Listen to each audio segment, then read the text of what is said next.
Gusto nilang magsamantala, gustong kopyahin yung nangyari sa Nepal, Indonesia at Bangladesh. Mabibigo kayo kasi hindi man po bobo, hindi man mga moron. Nakikita ng ating mga mamamayang Pilipino ang efforts mismo ng ating Pangulo, ng ating administrasyon. Siya lang ang gumawa nito. Not even Noynoy Aquino. Kasi po, ang korupsyon na to dekada na. Panahon pa to ni Coricong, ni ERAP, ni GMA, ni Pinoy, ni Digong. Dekada. Mula nang mauso, mga kababayan, yung pork barrel fund na binibigay sa mga senador at mga congressmen. Doon nagsimula ang massive corruption, mga kababayan, sa mga infrastructure projects. Alam yan ng ating mga mamamayan. Kaya ninyo pwedeng gatungan ang ganitong uri ng pag-aklas na gusto ninyong itulad sa nangyayari ngayon sa Nepal, na sinunog pati yung parliament building, pati yung first lady, sinunog ng buhay at gugulpi yung mga officials.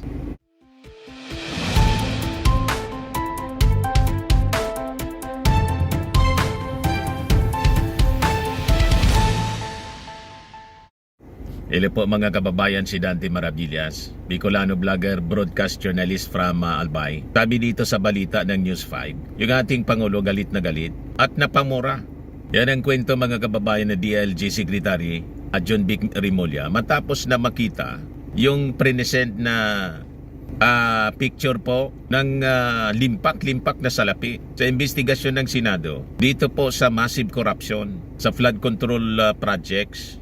Yan lintik na mga yan. Napamura umano si President Bongbong Marcos ng magitang limpak-limpak na pera sa misa na pinagati-atian umano sa flood control projects ayon kay Interior Secretary John Vic Remulla sa panayam sa kanya ni Cheryl Cosim. Yan yung nakita, mga kababayan, ng ating Pangulo, yung present dito sa Senado.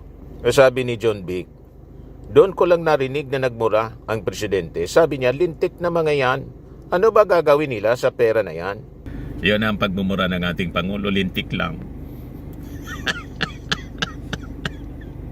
Malayo sa pamilya Duterte, lalo kay Digong at kay Sara. Si Digong pag nagmura po, talagang kakilakilabot, lalo na po si Sara. Pero yung ating Pangulo, galit na po. Ang nabigkas lang ng ating Pangulo, lintik ang mga yan. Yun na po pala, ang lintik po, kidlat. Lintik lang ang walang ganti. Yan a Filipino language like Tagalog, lintik, or its related form lintik primarily means lightning or a flash of lightning. It is also commonly used as a mild curse word of expression of anger. Wishing someone to be struck by lightning, similar to saying, blast it, or gadam. For example, lintika is a vulgar insult meaning, ayan na po, basahin na lang ninyo. Ayan lintik lang ang walang ganti. Tamaan ka sana ng lintik. Lintik ka talaga. Lintik as a curse. The vulgar sense comes from the belief that being struck by lightning is a form of damnation. So calling someone a lintik is wishing them that fate. Natamaan ka sana ng lintik. Pero po, yung lightning po, sabi nga, yung chances na tamaan ka ng lightning, parang yung chances na manalo ka sa loto. Pambira ang tamaan ka ng lintik. So that is just a mild expression of anger. Mild na na pagmumura. Pero galit na niya ng ating Pangulo. Pero si Sara pag nagmura po, tapos si Digong. O diba? O ito si Sara, kung magmura. Na ninyong lahat, Martin Romualdez, Lisa Marcos, Bongbong Marcos. Ganon, mga kababayan. Pero yung ating Pangulo, hanggang lintik lang. Ano yan? Ano yung gagawin nila dyan sa perang yan? O di ba po? O ngayon, yung iba-ibang grupo patuloy nang gagatong ng gulo. Gusto nila na mag-people power. Malabo na suportahan kayo ng ating mga mamamayang Filipino. Kasi malinaw na mismo yung ating Pangulong Bongbong Marcos ang nag-expose nito. Ayan na. Growing outrage versus corruption. More protests coming. Yan na. Report ng Inquirer, with corruption now exposed in defective and non-existent flood control projects, public outrage is translating into street protests with more individuals expected to voice out their indignation.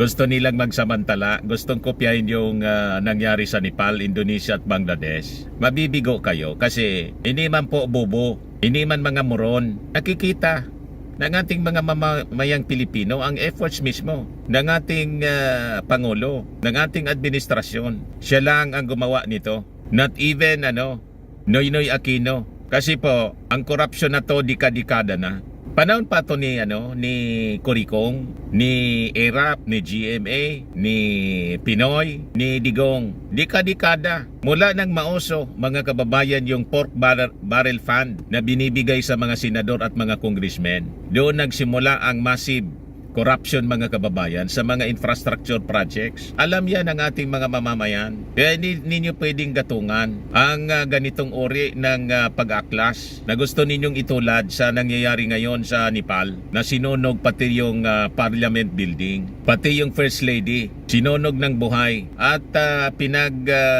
gugulpi yung mga officials.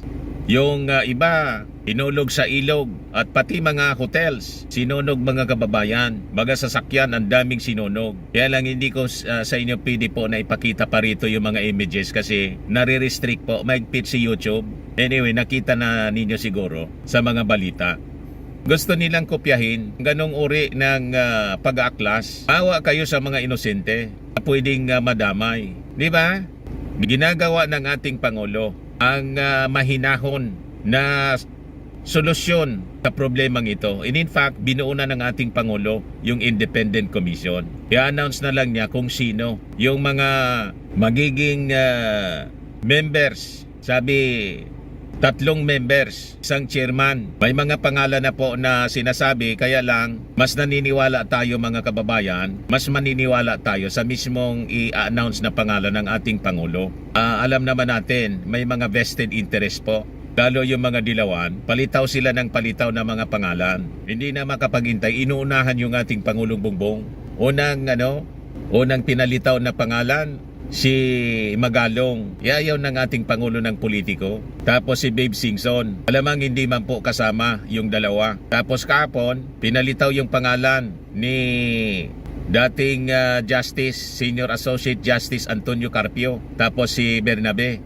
Pero wala pa pong say, wala pang word galing po sa Palasyo Malacanang. So maniniwala tayo doon sa mismong ipapalabas ng Palasyo Malacanang na mga official names. Ang gustong mangyari nila kasi po, ang motibo nila, alam naman natin, ang sitting Vice President, si hindi man po nangyari yung impeachment, archive, si Sara. Pag natanggal, mga kababayan, yung ating Pangulo na gusto nilang puwersahin na mag-resign ng iba-ibang puwersa, sigurado si Sara ang uupo. Hindi man yan papayag yung ating mga mamamayang Filipino sa ganyang kanilang agenda, mga kababayan. At yung ibang grupo, gustong mag-resign lahat, resign all daw. Sinang uupo? Kayo. Alam na namin kung sino yung iuupo ninyo. Gusto ninyong umupo na walang without the benefit of election kasi hindi kayo nananalo sa eleksyon. Di ba? Seryoso po sa paglaban sa korupsyon yung ating administrasyon. Ito nga yung balita ngayon, DPWH to file 25 non-bailable cases over flood control anomalies. Yan 3 hours ago. So among the 25 who will be charged are the former Bulacan 1st District Engineer Henry Alcantara ng DPWH, former DPWH District Engineer Bryce Hernandez, and contractor Sara Diskaya, according to Dizon. Kahapon po, 18 pa lang ito, nadagdagan na pala. And also among them are the companies that we are hearing about now and personalities like the Diskayas. They're among them. Na-file na yata sa Ombudsman kahapon, mga kababayan. And more cases will be filed. According to Dizon, the charges represent the first batch of complaints with more expected in the coming weeks. So hindi po ito kinukonsente ng ating presidente. Walang rason na mag-alsa po. Siya mismo ang nangunguna, mga kababayan, sa paglaban sa korupsyon na never ginawa ng mga previous administration. Not even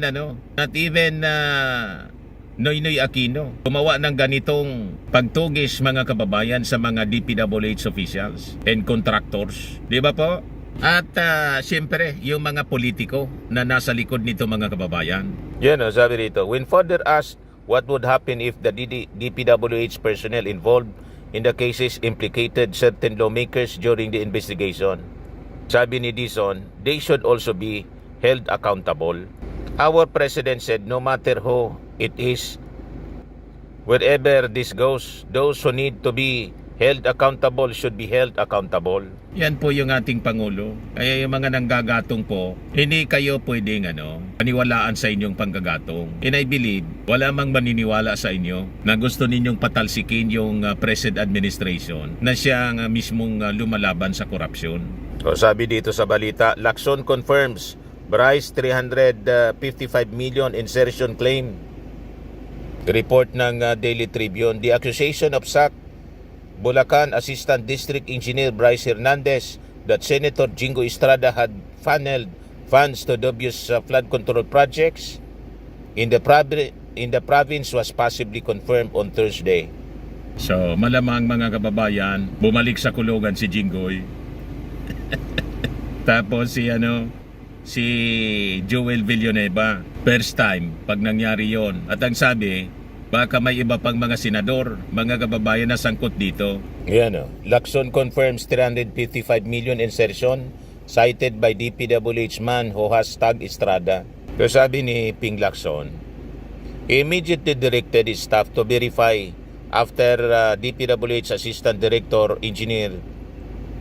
District Engineer Bryce Hernandez alleged that Senator Jingo Estrada maneuvered to allocate 355 million in 2025 national budget for projects in Bulacan's 1st District. Yung sinabi po sa testimony, 30% yung hinihingi. So 30% po ng 355, malinaw na 105 million 500,000 na tumataginting po ang 30%. So malamang yun na po yung nakita doon sa picture na napamura yung ating Pangulo. Ano ang gagawin nila? Lintik ang mga yan. Ano ang gagawin nila dyan sa pera? So sabi ni Ping Lacson, I have checked niya. I have a check. If there was an insertion amounting to 355 million intended for Bulacan, and we found one, there was really an insertion that was not included in the House version but came after the BICAM. So it was clear, it was either inserted in the Senate version of the bill or the BICAM, sabi po ni Lacson. That would add to the credibility of Hernandez's testimony because the amount was exact. When we checked, indeed, there was really 355 million that was not in the House General Appropriations Bill version. It was not in the NEP or National Expenditures Program submitted by DBM. So, either it was inserted in the Senate version or in the BICAM. Di ba, mga kababayan, nagkakaalaman na. Lumalabas na yung totoo. Kaya si Jingo Estrada, mga kababayan, nagpost ng tawag dito, yearbook. Yan safe kaya tayo sa kanila, sabi sa post ni Jingo Estrada. In-implicate, mga kababayan, si Bicol Saro Representative Terry Ridon. Nakaklase si Bryce Hernandez. Ito si Terry Ridon, ito si Bryce Hernandez. Tapos may caption siya, safe kaya tayo sa kanila. Kaya sagot ni Terry Ridon, 12 years old lang ako. Ang tanong ko kay Senator Jingo Estrada, yun bang mga kaklase mo nung 12 years old ka, kabats mo, naalala mo pa ba? Parang hindi, di ba? Sa Kongreso kasi, mga kababayan, doon na pangalanan yung mga senador. Tulad ni Jinggoy at ni Joel Villanueva, pinangalanan ni Bryce Hernandez. Kaya nagalit si Jinggoy kay Terry Ridon. Si Terry Ridon kasi, Bicol Saro Party List Representative, siya yung chairman ng TRICOM sa Congress na nagsasagawa ng investigasyon sa flood control anomalies. Kinalkal pa ang kababayan ni Jinggoy, pati yung yearbook ni Terry Ridon, para sabihin, magkakilala niya pala kayo. Kaya naman pala.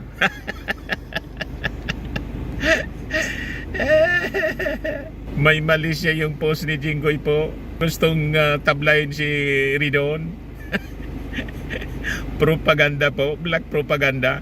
Yan o, kaya sabi rito sa latest na balita, we will be the one deciding the case. A complaint can be filed against Senator Jingo Estrada for posting a photo of Bicol Saro, Representative Ridon, Terry Ridon, taken from a yearbook that includes an address of the lawmakers, relative Privacy Commissioner John Henry Naga said. Yan o. National Privacy Commission official. Case may be filed against Estrada for yearbook photos. Yan o. Naga, however, opted not to disclose what type of case might be lodged against the senator for posting a photo of Ridon in former Department of Public Works Bulacan 1st District Assistant Engineer Bryce Hernandez, who had implicated Estrada in the Senator Joel Villanueva in an alleged irregularities in flood control projects.